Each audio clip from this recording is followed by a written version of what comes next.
दो बहनें। दोनों बहनें 2 साल के बाद एक तीसरे नातेदार के घर मिली और खूब रो धोकर खुश हुईं तो बड़ी बहन रूपकुमारी ने देखा कि छोटी बहन राम दुलारी सिर से पांव तक गहनों से लदी हुई है। कुछ उसका रंग खुल गया है, स्वभाव में कुछ गरिमा आ गई है और बातचीत करने में ज्यादा चतुर हो गई है। कीमती बनारसी साड़ी, बेलदार उन्नावी मखमल के जम्पर ने उसके रूप को और भी चमका दिया। वही राम दुलारी लड़कपन में सिर के बाल खोले फूहड़ से इधर उधर खेला करती थी। अंतिम बार रूपकुमारी ने उसे उसके विवाह में देखा था 2 साल पहले। तब भी उसकी शक्ल सूरत में कुछ ज्यादा अंतर ना हुआ था। लंबी तो हो गई थी, मगर थी उतनी ही दुबली, उतनी ही फूहड़, उतनी ही मंदबुद्धि, जरा जरा सी बात पर रूठने वाली। मगर आज तो कुछ हालत और थी, जैसे कली खिल गई हो। और यह रूप इसने छिपा कहाँ रखा था? नहीं, आंखों को धोखा हो रहा है। यह रूप नहीं, केवल आंखों को लुभाने की शक्ति है। रेशम और मखमल और सोने के बल पर वह रूपरेखा थोड़ी ही बदल जाएगी, फिर भी आंखों में समाई जाती है।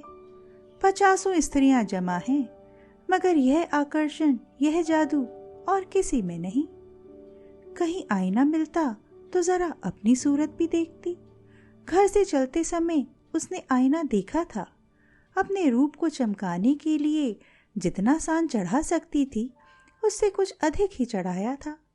लेकिन अब वह सूरत जैसे स्मृति से मिट गई है। उसकी धुंधली सी परछाई भर हृदय पट पर है। उसे फिर से देखने के लिए बेकरार हो रही है। वह अब तुलनात्मक दृष्टि से देखेगी। राम दुलारी में आकर्षण कहाँ से आया, इस रहस्य का पता लगाएगी। यूं उसके पास मेकअप की सामग्रियों के साथ छोटा सा आईना भी है, लेकिन भीड़ भाड़ में वह आईना देखने या बनाव सिंगार की आदी नहीं है। ये औरतें दिल में ना जाने क्या समझें। मगर यहाँ कोई आईना तो होगा ही, ड्राइंग रूम में तो जरूर ही होगा। वह उठकर ड्राइंग रूम में गई और कद्दे आदम शीशे में अपनी सूरत देखी। वहां इस वक्त और कोई ना था। मर्द बाहर सहन में थे, औरतें गाने बजाने में लगी हुई थीं। उसने आलोचनात्मक दृष्टि से एक एक अंग को, अंगों के एक एक विन्यास को देखा। उसका अंग विन्यास, उसकी मुख छवि निष्कलंक है, मगर वह ताजगी, वह मादकता, वह माधुर्य नहीं है। हाँ, नहीं है। वह अपने को धोखे में नहीं डाल सकती। क्या कारण है? यही कि राम दुलारी आज खिली है, उसे खिले जमाना हो गया। लेकिन इस ख्याल से उसका चित्त शांत नहीं होता। वह राम दुलारी से हेटी बनकर नहीं रह सकती। ये पुरुष भी कितने गावदी होते हैं, किसी में भी सच्चे सौंदर्य की परख नहीं। इन्हें तो जवानी, चंचलता और हाव भाव चाहिए। आंखें रखकर भी अंधे बनते हैं। भला इन बातों का आपसे क्या संबंध? ये तो उम्र के तमाशे हैं। असली रूप तो वह है जो समय की परवाह ना करे। उसके कपड़ों में राम दुलारी को खड़ा कर दो, फिर देखो ये सारा जादू कहाँ उड़ जाता है। चुड़ैल सी नजर आए। मगर इन अंधों को कौन समझाए? मगर राम दुलारी के घर वाले तो इतने संपन्न ना थे। विवाह में जो जोड़े और गहने आए थे, वे तो बहुत ही निराशाजनक थे। खुशहाली का दूसरा कोई सामान भी ना था। इसके ससुर एक रियासत के मुख्तराम थे और दूल्हा कॉलेज में पढ़ता था। इन 2 साल में कहां से यह हुस्न बरस गया?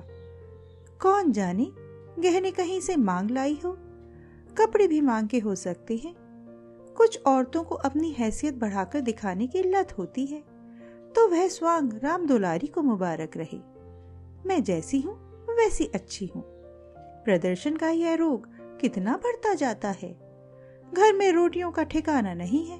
मर्द 25-30 रुपए पर कलम घिस रहा है, लेकिन देवी जी घर से निकलेंगी तो इस तरह बन ठन कर मानो कहीं की राजकुमारी हैं।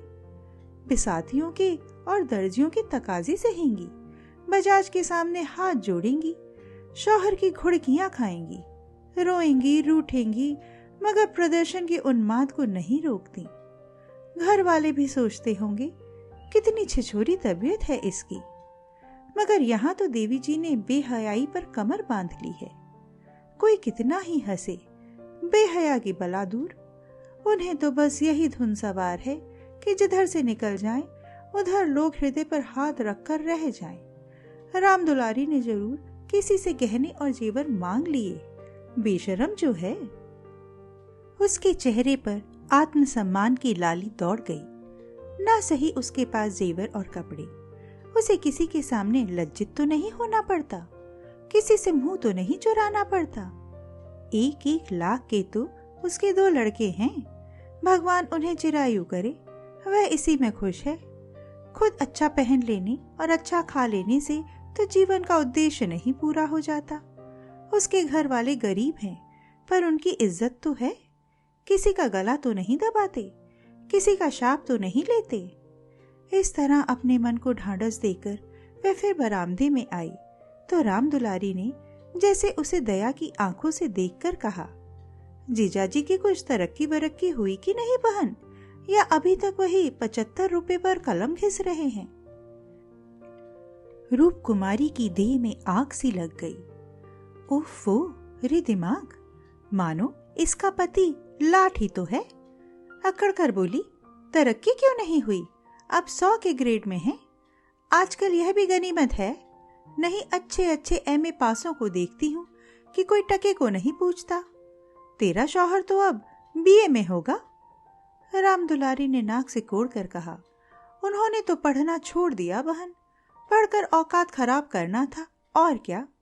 एक कंपनी के एजेंट हो गए हैं, अब 250 रुपए माहवार पाते हैं, कमीशन ऊपर से। 5 रुपए रोज सफर खर्च के भी मिलते हैं। यह समझ लो कि 500 का औसत पड़ जाता है। 150 माहवार तो उनका निज का खर्च है बहन। ऊंचे ओहदे के लिए अच्छी हैसियत भी तो चाहिए। 350 बेदाग घर दे देते हैं, उसमें से 100 रुपए मुझे मिलते हैं। 250 में घर का खर्च खुशफैली से चल जाता है। एमए पास करके क्या करते? रूप कुमारी इस कथन को शेख चिल्ली की दास्तां से ज्यादा महत्व नहीं देना चाहती, मगर राम दुलारी के लहजे में इतनी विश्वासोत्तक पादकता है कि वह अपनी निम्न चेतना में उससे प्रभावित हो रही है और उसके मुख पर पराजय की खिन्नता साफ झलक रही है। मगर यदि उससे बिल्कुल पागल नहीं हो जाना है तो इस ज्वाला को हृदय से निकाल देना पड़ेगा। जरा करके अपने मन को विश्वास दिलाना पड़ेगा कि इसके काव्य में 1/4 से ज्यादा सत्य नहीं है। 1/4 तक वह सह सकती है, इससे ज्यादा उससे ना सहा जाएगा। इसके साथ ही उसके दिल में धड़कन भी है कि कहीं यह कथा सत्य निकली तो वह राम दुलारी को कैसे मुंह दिखाएगी।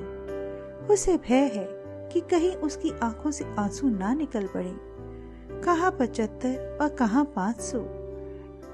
इतनी बड़ी रकम आत्मा की हत्या करके भी क्यों ना मिले, फिर भी रूप कुमारी के लिए असह्य है। आत्मा का मूल्य अधिक से अधिक 100 रुपए हो सकता है, 500 किसी हालत में भी नहीं। उसने परिहास के भाव से पूछा, जब एजेंटी में इतना वेतन और भत्ता मिलता है तो ये सारे कॉलेज बंद क्यों नहीं हो जाते? हजारों लड़के क्यों अपनी जिंदगी खराब करते हैं? राम दुलारी बहन के खिसियानेपन का आनंद उठाती हुई बोली, बहन तुम यहाँ भूल कर रही हो। एमए में तो सभी पास हो सकते हैं, मगर एजेंटी बिरले ही किसी को आती है। यह तो ईश्वर की देन है। कोई जिंदगी भर पढ़ता रहे, मगर यह जरूरी नहीं कि वह अच्छा एजेंट भी हो जाए। रुपए पैदा करना दूसरी बात है, आलिम फाजिल हो जाना दूसरी बात। अपने माल की श्रेष्ठता का विश्वास पैदा करा देना, यह दिल में जमा देना कि इससे सस्ता और टिकाऊ माल बाजार में मिल ही नहीं सकता, आसान काम नहीं है। एक से एक घागों से उनका साबका पड़ता है। बड़े बड़े राजाओं और रईसों का मत फेरना पड़ता है, तब जाके कहीं माल बिकता है। मामूली आदमी तो राजाओं और नवाबों के सामने जा ही ना सके, पहुंच ही ना हो, और किसी तरह पहुंच भी जाए तो जबान ना खुले। पहले पहल तो इन्हें भी झिझक हुई थी, मगर अब तो इस सागर के मगर हैं। अगले साल तरक्की होने वाली है। रूप कुमारी की धमनियों में रक्त की गति जैसे बंद हुई जा रही है। निर्दयी आकाश गिर क्यों नहीं पड़ता? पाषाण हृदय धरती फट क्यों नहीं जाती? यह कहाँ का न्याय है कि रूप कुमारी जो रूपवती है, तमीजदार है, सुघड़ है, पति पर जान देती है, बच्चों को प्राणों से ज्यादा चाहती है, थोड़े में गृहस्थी को इतने अच्छे ढंग से चलाती है, उसकी तो यह दुर्गति। और यह घमंडिन, बदतमीज, विलासिनी, चंचल मुंहफट छोकरी जो अभी तक सिर खोले घूमा करती थी, रानी बन जाए। मगर उसे अब भी कुछ आशा बाकी थी। शायद आगे चलकर उसके चित्त की शांति का कोई मार्ग निकल आए। उसी परिहास के स्वर में बोली, तब तो शायद 1000 मिलने लगेंगे। 1000 तो नहीं, पर 600 में संदेह नहीं। कोई आंखों का अंधा मालिक फंस गया होगा।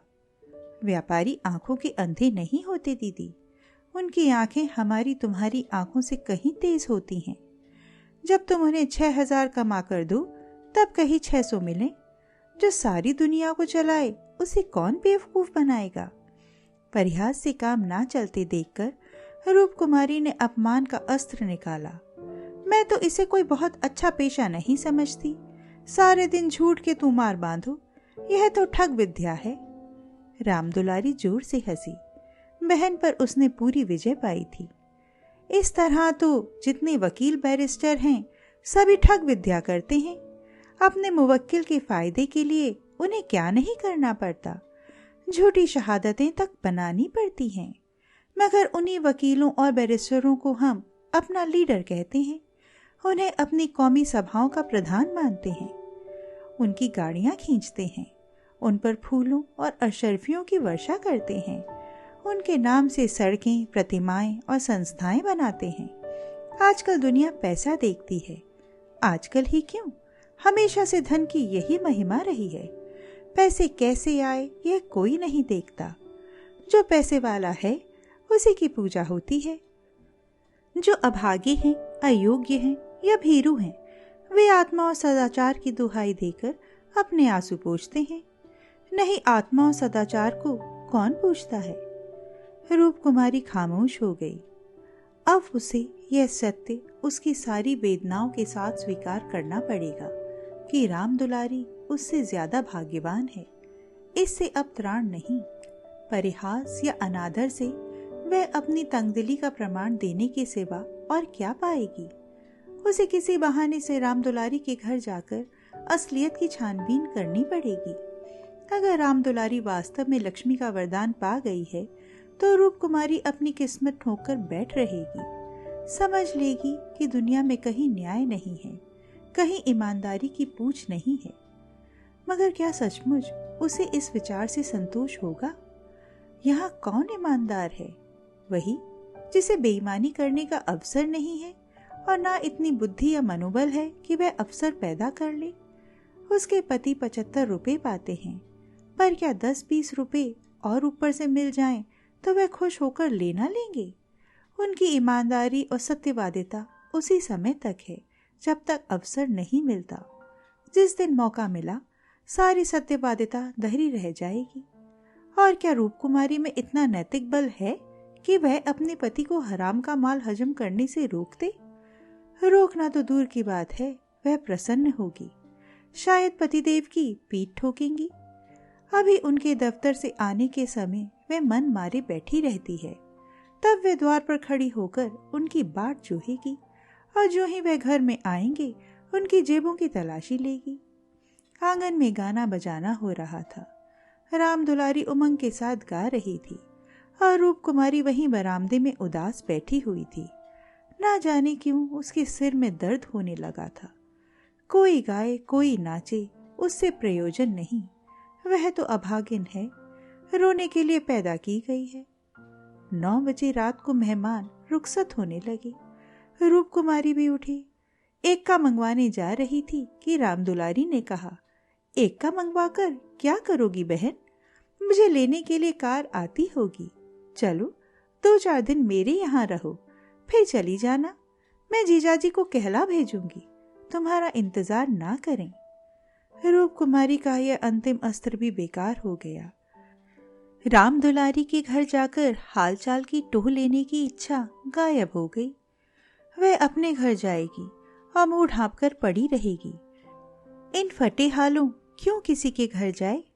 बोली, नहीं, अभी तो मुझे फुर्सत नहीं है। बच्चे घबरा रहे होंगे, फिर कभी आऊंगी। क्या रात भर भी ना ठहरोगी?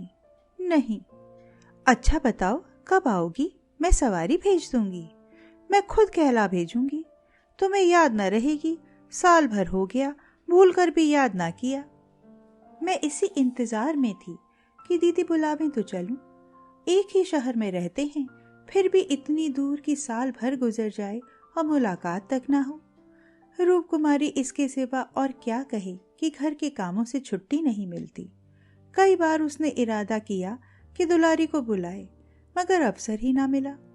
सहसा राम दुलारी के पति मिस्टर गुरुसेवक ने आकर बड़ी साली को सलाम किया। बिल्कुल अंग्रेजी सज धज, मुंह में चरूट, कलाई पर सोपे की घड़ी, आंखों पर सुनहरी ऐनक, जैसे कोई सिविलियन हो। चेहरे से जेहानत और शराफत बरस रही थी। वह इतना रूपवान और सजीला है, रूप कुमारी को तो अनुमान न था। कपड़े जैसे उसकी देह पर खिल रहे थे। आशीर्वाद देकर बोली, आज यहाँ न आती तो तुमसे मुलाकात क्यों होती? गुरुसेवक हंसकर बोला, यह उल्टी शिकायत। क्यों ना हो, कभी आपने बुलाया और मैं ना गया? मैं नहीं जानती थी कि तुम अपने को मेहमान समझते हो, फिर भी तो तुम्हारा ही घर है। राम दुलारी देख रही थी कि मन में उससे ईर्ष्या रखते हुए भी वह कितनी वाणी मधुर, कितनी स्निग्ध, कितनी अनुग्रह प्रार्थनी होती जा रही है। गुरुसेवक ने उदार मन से कहा, हाँ, अब मान गया भाभी साहब, बेशक मेरी गलती है। इस दृष्टि से मैंने विचार नहीं किया था, मगर आज तो मेरे घर रहिए। नहीं, आज बिल्कुल नहीं, फिर कभी आऊंगी। लड़के घबरा रहे होंगे। राम दुलारी बोली, मैं कितना कह के हार गई, मानती ही नहीं। दोनों बहनें कार की पिछली सीट पर बैठीं। गुरुसेवक ड्राइव करता हुआ चला। जरा देर में उसका मकान आ गया। राम दुलारी ने फिर बहन से उतरने के लिए आग्रह किया, पर वह ना मानी। लड़के घबरा रहे होंगे। आखिर राम दुलारी उससे गले मिलकर अंदर चली गई। गुरुसेवक ने कार बढ़ाई। रूप कुमारी ने उड़ती हुई निगाह से राम दुलारी का मकान देखा और वह ठोस सत्य एक शलाका की भांति उसके कलेजे में चुभ गया। कुछ दूर चलकर गुरुसेवक बोला, भाभी, मैंने तो अपने लिए अच्छा रास्ता निकाल लिया। अगर 2-4 साल इसी तरह काम चलता रहा तो आदमी बन जाऊंगा। रूप कुमारी ने सहानुभूति के साथ कहा, राम दुलारी ने मुझे बताया था, भगवान करे जहाँ रहो खुश रहो, मगर जरा हाथ पैर संभाल के रहना। मैं मालिक की आंख बचाकर एक पैसा भी लेना पाप समझता हूँ भाभी। दौलत का मजा तो तभी है जब ईमान सलामत रहे। ईमान खोकर पैसे मिले तो क्या? मैं ऐसी दौलत को त्याज्य समझता हूँ। और आंख किसकी बचाऊं? सब स्याह सफेद तो मेरे हाथ में है। मालिक तो रहा नहीं, केवल उसकी बेवा है। उसने सब कुछ मेरे हाथ में छोड़ रखा है। मैंने उसका कारोबार संभाल ना लिया होता तो सब कुछ चौपट हो जाता। मेरे सामने तो मालिक सिर्फ 3 महीने जिंदा रहे, मगर आदमी को परखना खूब जानते थे। मुझे 100 रुपए पर रखा और एक ही महीने में 200 कर दिया। आप लोगों की दुआ से पहले ही महीने में 12,000 का काम किया। क्या करना पड़ता है? रूप कुमारी ने बिना किसी उद्देश्य से पूछा। वही मशीनों की एजेंटी, तरह तरह की मशीनें मंगाना और बेचना, ठंडा जवाब था।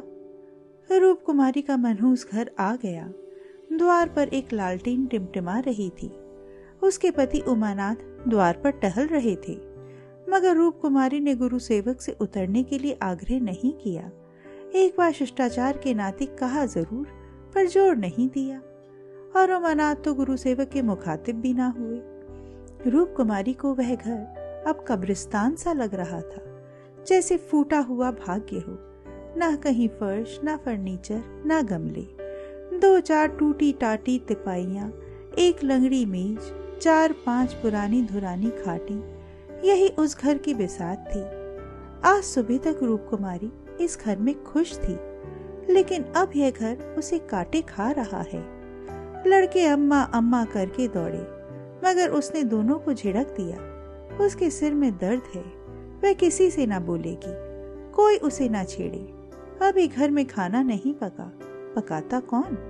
लड़कों ने तो दूध पी लिया है, किंतु उमानाथ ने कुछ नहीं खाया।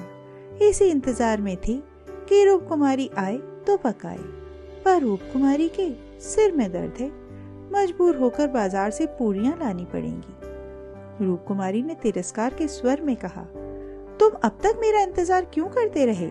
मैंने तो खाना पकाने की नौकरी नहीं लिखाई है, और जो मैं रात को वहीं रह जाती, आखिर तुम कोई महराजन क्यों नहीं रख लेते? क्या जिंदगी भर मुझी को पीसते रहोगे? उमानाथ ने उसकी तरफ आहत विस्मय की आंखों से देखा। उसके बिगड़ने का कोई कारण उनकी समझ में ना आया। रूप कुमारी से उन्होंने हमेशा निरापद सहयोग पाया है, निरापद ही नहीं, सहानुभूतिपूर्ण भी। उन्होंने कई बार उससे महराजन रख लेने का प्रस्ताव खुद किया था, पर उसने बराबर यही जवाब दिया कि आखिर मैं बैठे बैठे क्या करूंगी? 4-5 रुपए का खर्च बढ़ाने से क्या फायदा? ये पैसे तो बच्चों के मक्खन में खर्च होते हैं। और आज वह इतनी निर्ममता से उन्हें उलाना दे रही है, जैसे गुस्से में भरी हो। अपनी सफाई देते हुए बोले, महराजन रखने के लिए तो मैंने खुद तुमसे कई बार कहा, तो लाकर रख क्यों नहीं दिया? मैं उसे निकाल देती तो कहते। हाँ, यह गलती हुई, तुमने कभी सच्चे दिल से नहीं कहा। रूप कुमारी ने और भी प्रचंड होकर कहा, तुमने केवल मेरा मन लेने के लिए कहा। मैं ऐसी भोली नहीं हूँ कि तुम्हारे मन का रहस्य ना समझूं। तुम्हारे दिल में कभी मेरे आराम का विचार आया ही नहीं। तुम तो खुश थे कि अच्छी लौंडी मिल गई है, एक रोटी खाती है और चुपचाप पड़ी रहती है, महज खाने और कपड़े पर, यह भी जब घर की जरूरतों से बचे। 75 रुपया लाकर मेरे हाथ रख देते हो, और सारी दुनिया का खर्च। मेरा दिल ही जानता है मुझे कितनी कतर बेयोंत करनी पड़ती है। क्या पहनूं और क्या ओढ़ूं? तुम्हारे साथ जिंदगी खराब हो गई। संसार में ऐसे मर्द भी हैं जो स्त्री के लिए आसमान के तारे तोड़ लाते हैं। गुरु सेवक को ही देखो, दूर क्यों जाओ, तुमसे कम पड़ा है, उम्र में तुमसे कहीं कम है, मगर 500 का महीना लाता है, आराम दुलारी रानी बनी बैठी है। तुम्हारे लिए यही 75 रुपए बहुत हैं। रान मान ही में मगन, तुम नाहक मर्द हुए, तुम्हें तो औरत होना चाहिए था। औरतों के दिल में कैसे कैसे अरमान होते हैं, मगर मैं तो तुम्हारे लिए घर की मुर्गी की बासी साग हूँ। तुम्हें तो कोई तकलीफ होती नहीं, तुम्हें तो कपड़े भी अच्छे चाहिए, खाना भी अच्छा चाहिए, क्योंकि पुरुष हो, बाहर से कमा कर लाते हो। मैं चाहे जैसे रहूं तुम्हारी बला से। वाग्वाणों का यह सिलसिला कई मिनट तक जारी रहा और उमानाथ चुपचाप सुनते रहे। अपनी जान में उन्होंने रूप कुमारी को शिकायत का कभी मौका नहीं दिया। उनका वेतन कम है, यह सत्य है, पर यह उनके वश की बात तो नहीं। वे दिल लगाकर अपना काम करते हैं, अफसरों को खुश रखने की सदैव चेष्टा करते हैं। इसी साल बड़े बाबू के छोटे सुपुत्र को 6 महीने तक बिला नागा पढ़ाया, इसलिए तो कि वह प्रसन्न रहे। वह अब और क्या करे? रूप कुमारी की खफकी का रहस्य वह समझ गए।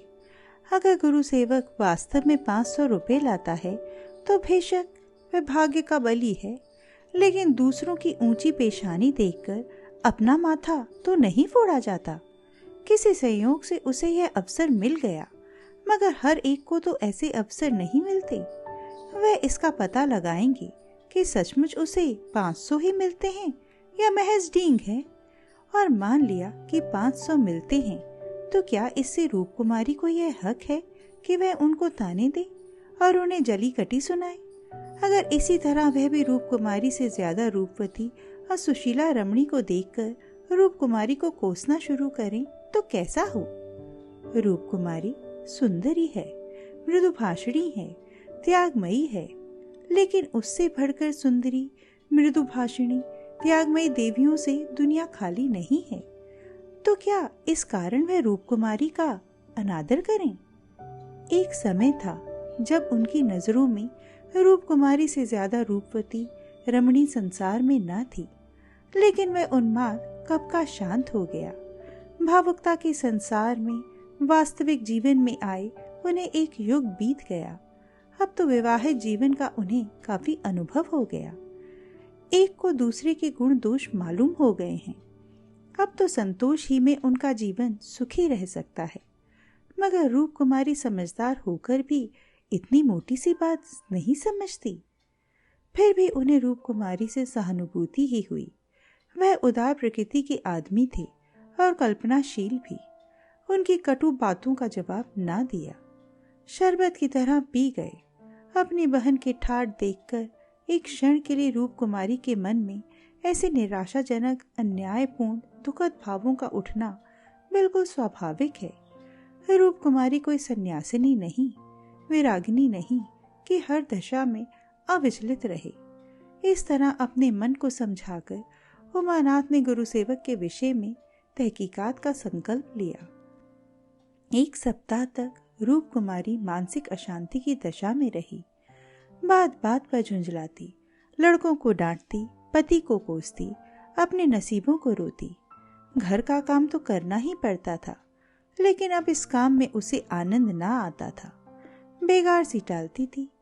घर की जिन पुरानी धुरानी चीजों से उसका आत्मीय संबंध सा हो गया था, जिनकी सफाई और सजावट में वह व्यस्त रहा करती थी, उनकी तरफ अब आंख उठाकर भी न देखती। घर में एक ही खिदमतगार था। उसने जब देखा बहू जी घर की तरफ से खुद ही लापरवाह हैं, तो उसे क्या गरज थी कि सफाई करता। जो चीज जहां पड़ी थी वहीं पड़ी रहती, कौन उठाकर ठिकाने से रखे। बच्चे माँ से बोलते डरते थे और उमानाथ तो उसके साए से भी भागते थे। जो कुछ सामने थाली में आ जाता उसे पेट में डाल लेते और दफ्तर चले जाते। दफ्तर से लौटकर दोनों बच्चों को साथ ले लेते और कहीं घूमने निकल जाते। रूप कुमारी से कुछ कहना बारूद में दिया सलाई लगाना था। हाँ, उनकी वह तहकीकात जारी थी। एक दिन उमानाथ दफ्तर से लौटे तो उनके साथ गुरु सेवक भी थे। रूप कुमारी ने आज कई दिन बाद परिस्थितियों से सहयोग कर लिया था और इस वक्त झाड़न के लिए कुर्सियों और तिपाइयां साफ कर रही थी कि गुरु सेवक ने अंदर पहुंचकर सलाम किया। रूप कुमारी दिल में कट गई। उमानाथ पर ऐसा क्रोध आया कि उनका मुंह नोच ले। इन्हें लाकर यहाँ क्यों खड़ा कर दिया? ना कहना ना सुनना, बस बुला लाए। उसे इस दशा में देखकर गुरु सेवक दिल में क्या कहता होगा, मगर इन्हें अकल आई ही कब थी? वह अपना पर्दा ढांकती फिरती है और आप उसे खोलते फिरते हैं। जरा भी लज्जा नहीं, जैसे बेहयाई का बाना पहन लिया है। बस उसका अपमान करते हैं। ना जाने उसने उनका क्या बिगाड़ा है। आशीर्वाद देकर कुशल समाचार पूछा और कुर्सी रख दी। गुरु सेवक ने बैठते हुए कहा, आज भाई साहब ने मेरी दावत की है। मैं उनकी दावत पर तो ना आता, लेकिन जब उन्होंने कहा तुम्हारी भाभी का कड़ा तकाजा है, तब मुझे समय निकालना पड़ा। रूप कुमारी ने बात बनाई, घर का कलह छिपाना पड़ा। तुमसे उस दिन कुछ बातचीत ना हो पाई, जी लगा हुआ था। गुरु सेवक ने कमरे के चारों तरफ नजर दौड़ाकर कहा, इस पिंजड़े में तो आप लोगों को बड़ी तकलीफ होती होगी। रूप कुमारी को ज्ञात हुआ यह युवक कितना सुरुचिहीन, कितना अरसिक है। दूसरों के मनोभावों का आदर करना जैसे जानता ही नहीं। इसे इतनी सी बात भी नहीं मालूम कि दुनिया में सभी भाग्यशाली नहीं होते। लाखों में एक ही कहीं ऐसा भाग्यवान निकलता है, और उसे भाग्यवान ही क्यों कहा जाए। जहाँ बहुतों को दाना ना मयस्सर हो, वहाँ थोड़ी से आदमियों के भोग विलास में कौन सा सौभाग्य। जहाँ बहुत से आदमी भूखों मर रहे हों, वहाँ 2-4 आदमी मोहन भोग उड़ाएं, तो यह उनकी बेहयाई और हृदयहीनता है, सौभाग्य कभी नहीं। कुछ चिढ़कर बोली, पिंजड़े में रहना कटघरे में रहने से अच्छा है। पिंजड़े में निरी पक्षी रहते हैं, कटघरा तो घातक जंतुओं का ही निवास स्थान है। गुरु सेवक शायद यह संकेत ना समझ सका। बोला, मेरा तो इस घर में दम घुट जाए। मैं आपके लिए अपने घर के पास ही एक मकान ठीक करा दूंगा, खूब लंबा चौड़ा। आपसे कुछ किराया ना लिया जाएगा। मकान हमारी मालकिन का है। मैं भी उसी के एक मकान में रहता हूँ। सैकड़ों मकान हैं उसके पास, सैकड़ों। सब मेरे अख्तियार में हैं। जिसे जो मकान चाहे दे दूं, मेरे अख्तियार में है। किराया लूं या ना लूं, मैं आपके लिए सबसे अच्छा मकान ठीक करूंगा। मैं आपका बहुत अदब करता हूँ। रूप कुमारी समझ गई महाशय इस वक्त नशे में हैं, जब ही यूं बहक रहे हैं। अब उसने गौर से देखा तो उसकी आंखें सिकुड़ गई थीं, गाल कुछ फूल गए थे, जबान भी लड़खड़ाने लगी थी। एक जवान खूबसूरत शरीफा चेहरा कुछ ऐसा शेखीबाज और निर्लज हो गया कि उसे देखकर घृणा होती थी। उसने एक क्षण के बाद फिर बहकना शुरू किया। मैं आपका बहुत अदब करता हूँ। जी हाँ, आप मेरी बड़ी भाभी हैं। आपके लिए मेरी जान हाजिर है। आपके लिए एक मकान नहीं, 100 मकान तैयार हैं। मैं मिसेस लोहिया का मुख्तार हूँ। सब कुछ मेरे हाथ में है, सब कुछ। मैं जो कुछ कहता हूँ वह आंखें बंद करके मंजूर कर लेती है। मुझे अपना बेटा समझती हैं। मैं उसकी सारी जायदाद का मालिक हूँ। मिस्टर लोहिया ने मुझे 20 रुपए पर रखा था, 20 रुपए पर। वह बड़ा मालदार था, मगर किसी को नहीं मालूम उसकी दौलत कहाँ से आती थी। किसी को नहीं मालूम, मेरे सिवा कोई नहीं जानता। वह खुफिया फरोश था। किसी से कहना नहीं, वह चोरी से कोकीन बेचता था। लाखों की आमदनी थी उसकी। अब वही व्यापार मैं करता हूँ। हर शहर में हमारे खुफिया एजेंट हैं। मिस्टर लोहिया ने मुझे इस फन में उस्ताद बना दिया। जी हाँ, मजाल नहीं कि कोई मुझे गिरफ्तार कर ले। बड़े बड़े अफसरों से मेरा याराना है। उनके मुंह में नोटों के पुलंदे ठूस ठूस कर उनकी आवाज बंद कर देता हूँ। कोई चू नहीं कर सकता। दिन दहाड़े बेचता हूँ। हिसाब में लिखता हूँ 1000 रिश्वत दी, देता हूँ 500, बाकी यारों का है। बेदरेग रुपए आते हैं और बेदरेग खर्च करता हूँ। बुढ़िया को तो राम नाम से मतलब है। 70 छुए खाकर अब हंस करने चली है। कोई मेरा हाथ पकड़ने वाला नहीं, कोई बोलने वाला नहीं। जेब से नोटों का एक बंडल निकालकर, यह आपके चरणों की भेंट है। मुझे दुआ दीजिए कि इसी शान से जिंदगी कट जाए। जो आत्मा और सदाचार के उपासक हैं, उन्हें कुबेर लाते मारता है। लक्ष्मी उनको पकड़ती है जो उसके लिए अपना दीन और ईमान सब कुछ छोड़ने को तैयार हैं। मुझे बुरा ना कहिए, मैं कौन मालदार हूँ। जितने धनी हैं वे सब के सब लुटेरे हैं, पक्के लुटेरे, डाकू। कल मेरे पास रुपए हो जाएं और मैं एक धर्मशाला बनवा दूं, फिर देखिए मेरी कितनी वाहवाह होती है। कौन पूछता है मुझे दौलत कहाँ से मिली। जिस महात्मा को कहिए बुलाकर उससे अपनी प्रशंसा करवा लूं। मिस्टर लोहिया को महात्माओं ने धर्म भूषण की उपाधि दी थी। इन स्वार्थी पेट के बंदरों ने। उस बुढ़े को जिससे बड़ा कुकर्मी संसार में ना होगा। यहाँ तो लूट है। एक वकील आध घंटा बहस करके 500 मार लेता है। एक डॉक्टर जरा सा नश्तर लगाकर 1000 सीधा कर लेता है। एक जुआरी स्पेकुलेशन में एक एक दिन में लाखों का वारा न्यारा करता है। अगर उनकी आमदनी जायज है तो मेरी आमदनी भी जायज है। जी हाँ, जायज है। मेरी निगाह में बड़े से बड़े मालदार की कोई इज्जत नहीं। मैं जानता हूँ वह कितना बड़ा हथकंडेबाज है। यहाँ जो आदमी आंखों में धूल झोंक सके वही सफल है। गरीबों को लूटकर मालदार हो जाना समाज की पुरानी परिपाटी है। मैं भी वही करता हूँ जो दूसरे करते हैं। जीवन का उद्देश्य है ऐसा करना।